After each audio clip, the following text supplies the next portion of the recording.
قسمت 20 سریال صبر یکی از سریال های محبوب و پرطرفدار افغانی. این سریال جذاب افغانی در کجا ساخته شده است؟ توسط چه افراد حمایت مالی شده است؟ سریال صبر دارای چند قسمت بوده است؟ آخرین قسمت این سریال چه زمانه به پایان خواهد رسید؟ سریال صبر تاکنون چه مقدار پول درآمد داشته است؟ افشای حقایق و رازهای ناگفته درباره این سریال. من در این ویدیو پیرامون حقایق همین ماجرا خواهم پرداخت، پس در ادامه با کانال دنیا اینفو باشید.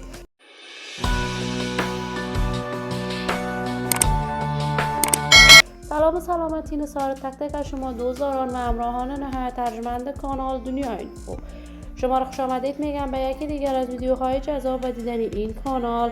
اگر دوست کانال دنیا اینفو باشید، پس برای حمایت هرچی بیشتر از این کانال علامت سابسکرایب را فشار دهید تا ویدیوهای دیگر کانال دنیا اینفو را از دست ندهید.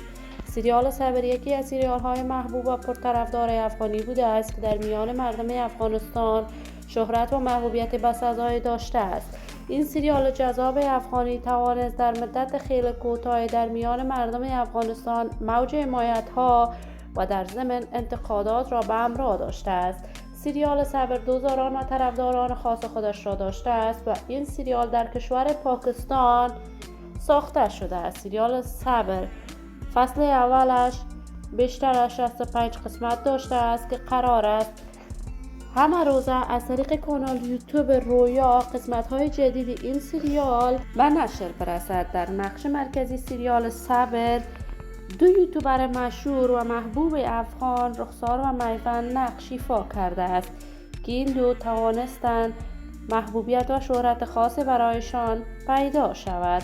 سریال صبر دوزاران خوب دارد و همه روزه از طریق کانال یوتیوب رویا به نشر می رسد.